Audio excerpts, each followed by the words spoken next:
prices of up to 100,000 euros, silverware and jewellery made by George Jensen is pure luxury. That's why the brand is a favourite of the rich and the famous. George Jensen stands for the organic design that is both refined and but also quite daring and confident. I think we describe the style is about understated elegance that comes from a Scandinavian sense of style. Gord Ray represents the future of the George Jensen brand. The 34-year-old is international marketing director of the traditional firm which has written design history with its silver luxury goods.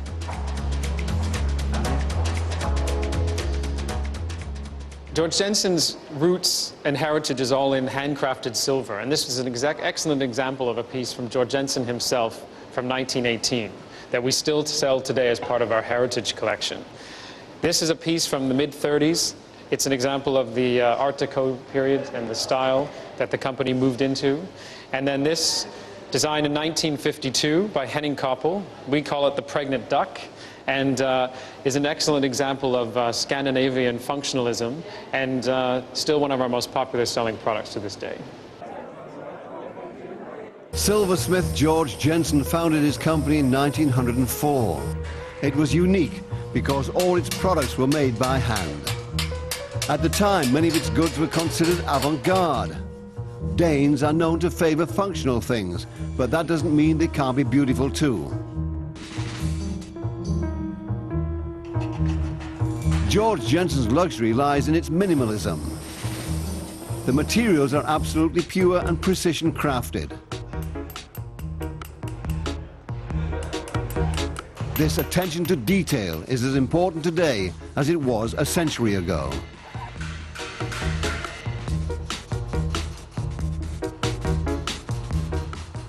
Of course, you feel like a part of a tradition, so it's come naturally because it's old. You make things that have been made in 100 years and we're still making them.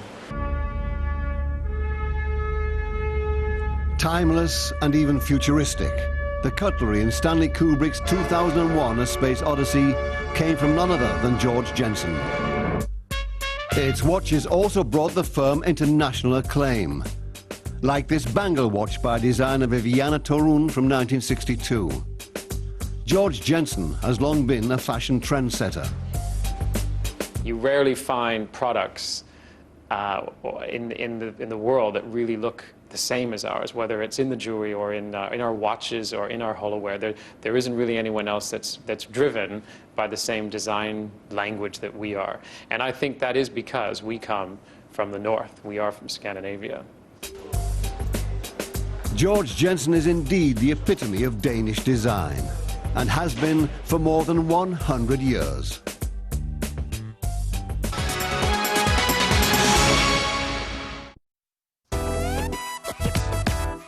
An explosion of colors and shapes, some severely geometric, others playfully Asian. Carpets that make an impression created by Jürgen Dahlmanns. The 37-year-old is one of Germany's most successful carpet designers. He makes unique one-off pieces from the finest Tibetan highland wool enriched with silk. When you turn a carpet over, you see the hand-tied knots. And every knot, just think about this, takes a second. So imagine how long you sit making a carpet, and in the end, that makes the soul of the carpet. Jürgen Dahlmanns actually studied architecture. He collected old carpets as a hobby for years. After a long tour of the world, his life took a creative turn. He began to create carpets and opened Rugstar, his own business, 3 years ago. A carpet is a very sensual element that reflects the room's atmosphere, the light atmosphere, differently at different times of the day. For example, a carpet's colors look different in the morning from in the evening, and different in winter than in spring.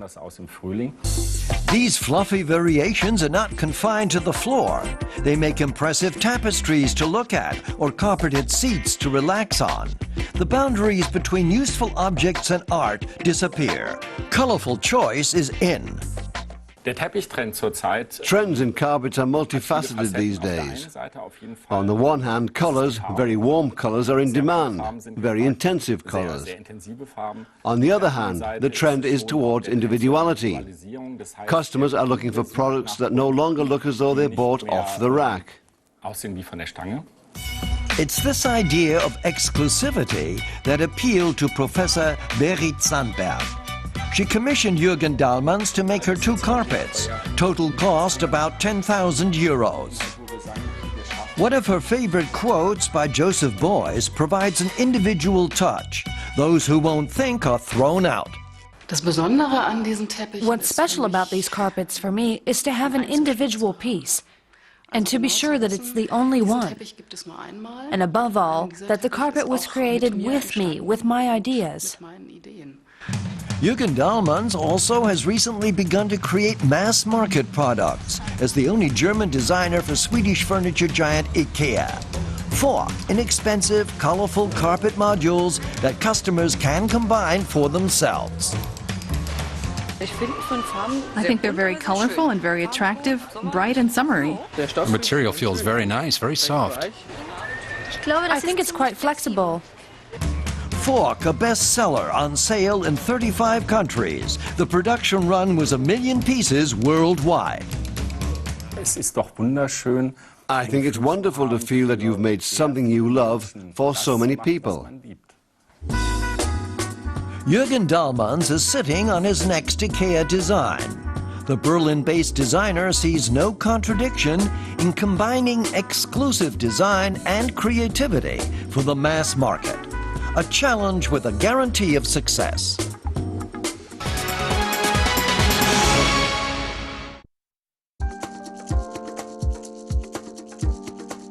Top designer David Lindley. A man born into good taste.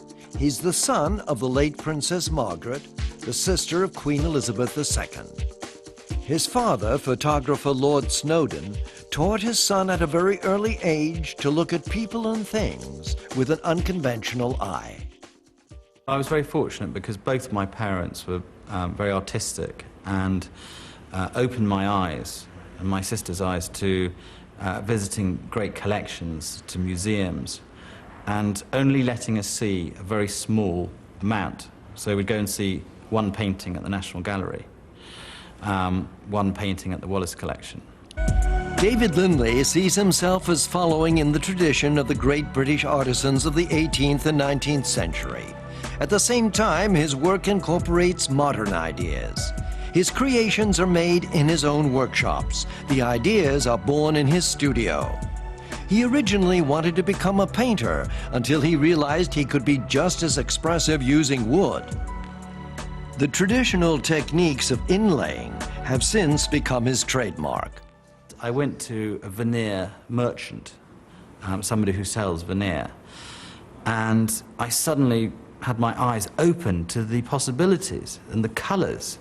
They're amazing, sort of 35 different colors that we can use.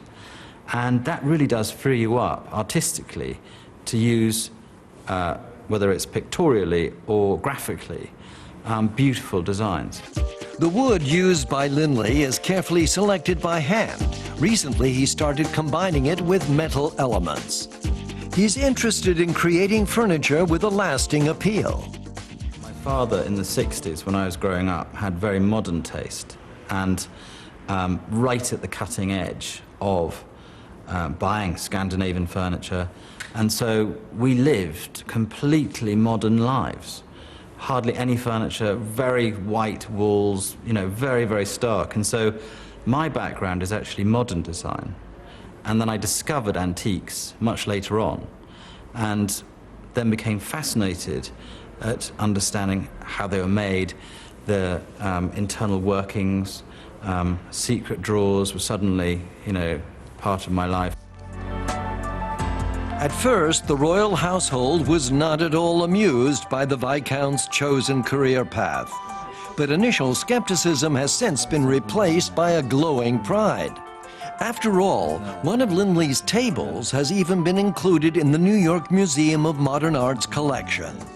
Lindley perceives himself as a representative of a new generation of designers who have a strong respect for the artisan tradition. His main sources of inspiration are modern London and its centuries of history.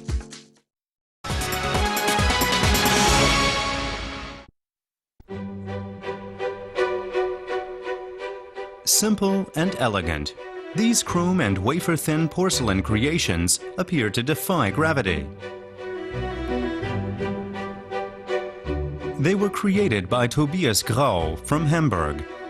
He's one of Germany's leading lamp designers and the recipient of numerous prizes.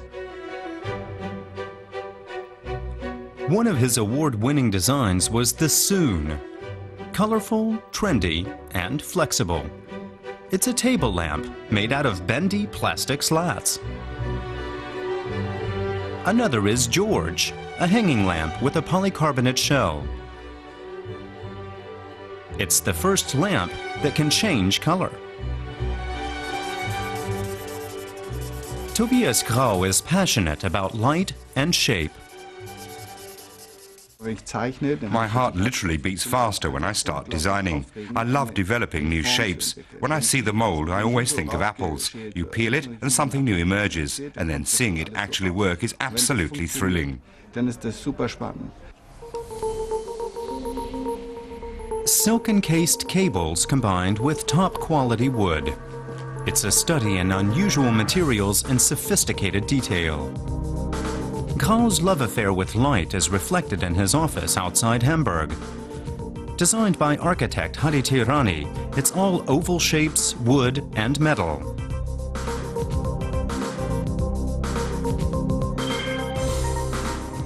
Every stage of development takes place within these airy, light-flooded 4,000 square meters, from design to production. At the point where I started designing lights for this building, I began to be inspired by this type of shape, which is very organic, circular, and a free type of form. Tobias Grau is a qualified business manager. He began restoring furniture while he was still studying and taught himself the craft of design. A self-confessed workaholic, he cites art and music as major sources of inspiration. The secret of a good shape is a strong sense of individuality in the forms, while at the same time it has to have something very natural and universal. Creating a shape so that it's universal but still sexy is always a challenge.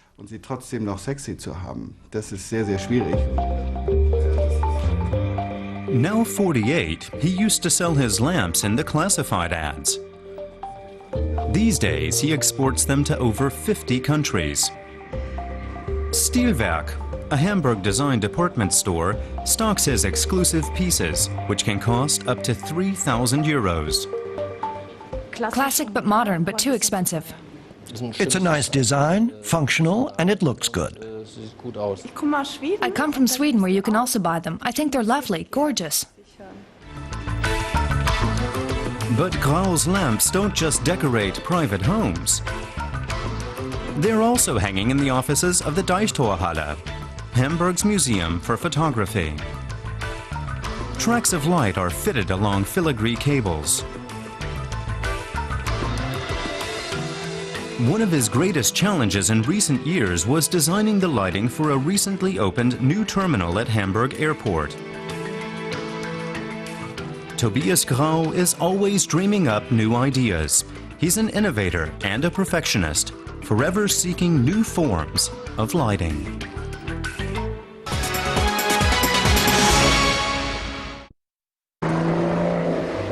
The Carrozzeria Bertone has been at the forefront of automobile design for the last 90 years. Their cars are considered exciting, daring, and elegant, in a class of their own. Whether it's the icon of 70s sports car design, the Stratos Zero, or the world-famous Alfa Romeo Giulietta from the 1950s. At Stile Bertone, the design center of the Turin-based company, Roberto Piatti is in charge of keeping Bertone at the cutting edge. We do not have a crystal ball to know what is happening tomorrow, but at least we have to try to spend our efforts in understanding what could be a product for tomorrow. And this is a spirit, a feeling that we try to apply.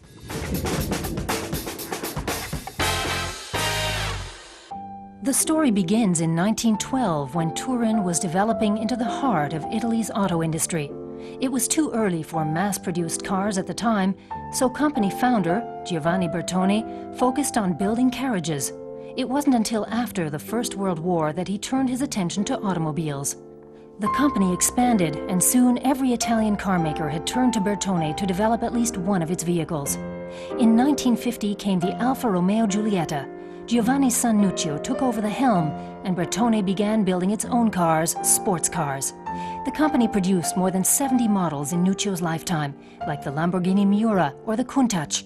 The godfather of Italian automobile design died in 1997. He was not a designer himself in the sense of making himself the drawings, but he had a great talent in discovering talented people and in understanding the good products made by these talented people from the bad products. So he was one of the greatest talent scouts, I would say, in the car industry. Nowadays, Bertone employs around 2,000 people. 200 of them work on new designs at the Stile Bertone, responsible for groundbreaking cars like the Stratos Zero, ahead of its time in 1970, and the model for the Lancia Stratos. The car, designed to look like the aerofoil of a jet, split the critics down the middle and made design history in the process. Bertone still prides itself on retaining that rebellious tradition. This year, the company is set to present the new Villa, with doors that open like portals and monitors that bring the outside world inside. We try to maintain the provocative characteristic. In this case, we try to explore new frontiers for the future interior of a car. But the mentality, I would say, we really try to be close to the forward-thinking mentality of Nuccio Bertone, but necessarily we have to adapt it to the modern times. Bertone has more than 90 years of groundbreaking design to its name, and the company doesn't intend to change the habit of a lifetime.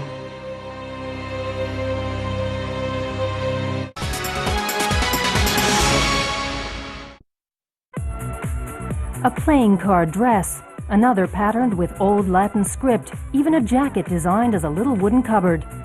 Jean-Charles de Castelbajac is one of France's best-known designers, and he's always dreaming up surprises. He's wanted his own shop for over 30 years, and now he's got one, in the middle of Paris. Here he sells his latest collections, books, and original designs. Castelbajac has had a creative hand in everything in the shop. The decorative furniture is both for his customers' convenience and for sale. I wanted a place where people who like my clothes could come and meet me, meet my assistants. A place with a human factor, a place of proximity, because I think we live in a society where everything is so distant, and the relationship between a creator and his creation has greatly diminished. Castelbajac's new realm is much more than just a boutique. The sales room is on the ground floor, the designer works upstairs. Apart from his studio, it houses his archives and press office. Jean-Charles de Castelbajac is delighted when his customers come to see him at work and to chat. And if they're very lucky, they come away with a sketch as a little present.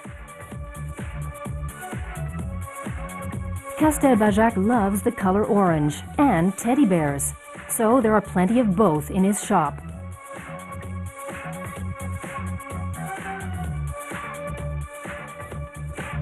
The teddy has become something of a cult object for me. I like it because it seems soft, yet at the same time it's strong.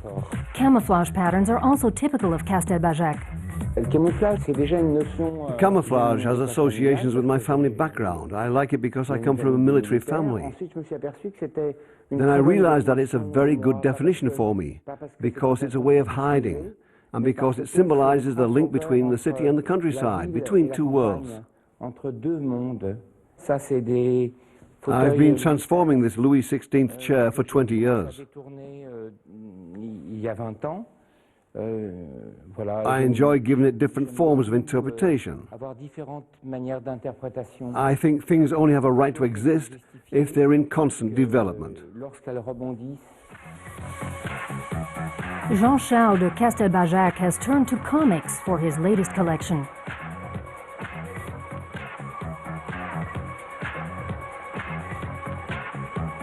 The 56-year-old designer is always looking for a new challenge. Whether it's cosmetic products, key rings, lamps, or winter sportswear, there's not a product that he's afraid to touch.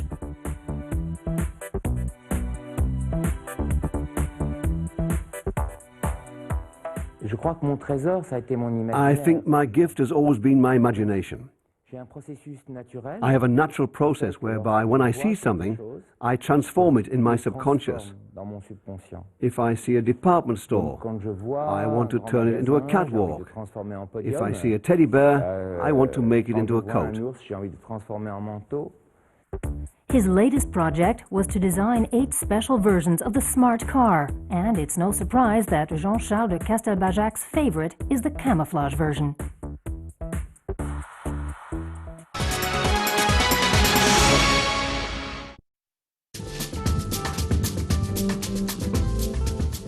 Achim Storz is in the Premier League of Austrian designers. His focus is on cars, and there's a good reason for that.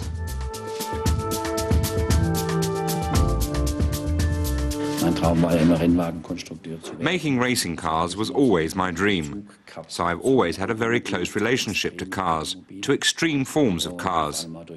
I've been especially fascinated by aerodynamics, and then things just took off from there. I moved away from motorsports and went to work in a design studio. I found my calling and went back to study design. And because of all that, I still have a very soft spot for cars.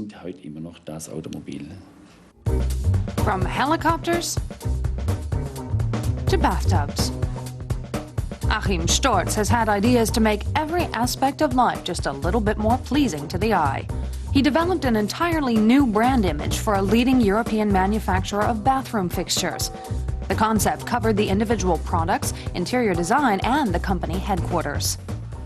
Our profession has changed over the past 10 years. A decade ago, we just made things to look good. Design back then had more to do with appearance. 5 years ago, people wanted beauty and innovation. Now people want beauty, innovation, and value for money. Achim Storz says that talent alone isn't enough nowadays. He says you have to have vision and a feeling for contemporary impulses to have a sense of what will be wanted 20 years from now. On average, he employs 18 people in his studio and places great emphasis on encouraging creative young designers.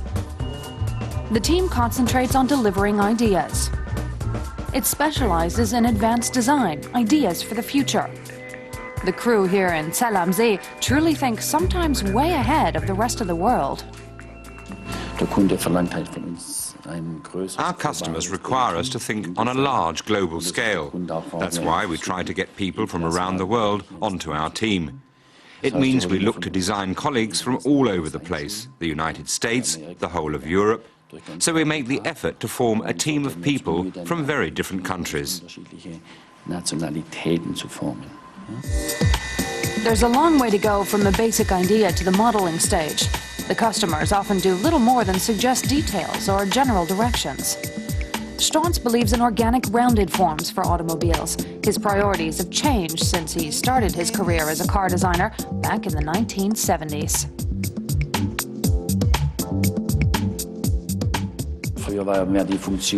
In the past, the function was more important. Design was primarily to do with appearance. That has changed completely. The design is as important as the engineering. So you could say that for a lot of products, the form was created first and the function was added at a later stage. Stauntz recently won a prize for his futuristic multifunction Snox sports equipment, which could be making an appearance on the slopes this winter.